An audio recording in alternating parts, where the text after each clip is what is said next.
දළදා වහන්සේ අත්‍යම කියනවා නම් වැඩ සිටියට අපි දළදා වහන්සේ පෙරහැර ගෙනියන්නේ නැහැ. කීර්තිශ්‍රී රාජසිංහ රජතුමාගේ කාලේ තමයි අපි පෙරහැර කරඬුව සකස් කළා. එහි සරියුත් මුගලන් ධාතුන් වහන්සේලා තමයි වැඩ සිටින්නේ.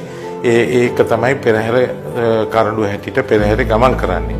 නමුත් දළදා වහන්සේ පෙරහැරේ අපි ගමන් කරන්නේ නැහැ. නමුත් දළදා වහන්සේ වැඩ සිටිනවා දළදා මාලිගාවේ කරඬු 7ක් ඇතුලේ.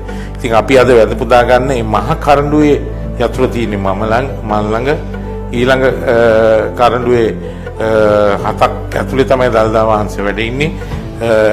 ඊළඟට මල්වත මහානායක හාමුදුරුවන් ළඟ යතුරු තියෙනවා. ඊළඟට අස්කිරිය මහානායක හාමුදුරුවන් ළඟ යතුරු තියෙනවා. ඉතින් අපි තුන් දෙනාම එකතු වුණොත් පමණයි දළදා වහන්සේ එළියට වඩම්මන්න පුළුවන් වෙන්නේ.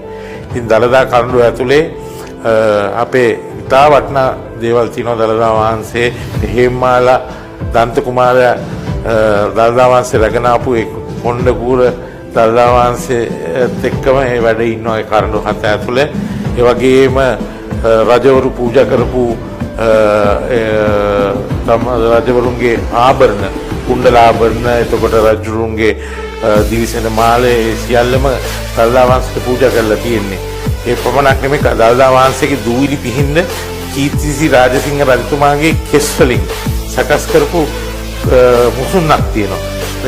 ඒ වගේ භක්තියෙන් තමයි රජවරු දළදා වහන්සේට සේවය කරේ. ඒ වගේම දළදා වහන්සේට බුද්ධ පූජාව තියන්න වෙනම රම් පාත්‍ර 4ක් තියෙනවා. කීර්තිශ්‍රී රාජසිංහ රජතුමා හදලා පූජා කරලා. ඒ වගේම රත්තරන් කෙන්ඩි සේවාව සඳහා පැන් වැඩීම සඳහා. ඒ වගේ සෑම දෙයක්ම රජතුමා විසින් සකස් කළා.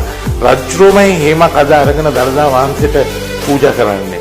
ඒ නිසා පාන්දර අලුයම් දුරේ තියෙනවා. ඒ වගේම දවල් බුද්ධ පූජාව තියෙනවා. හසවස ගිලම්පස 2ක් තියෙනවා.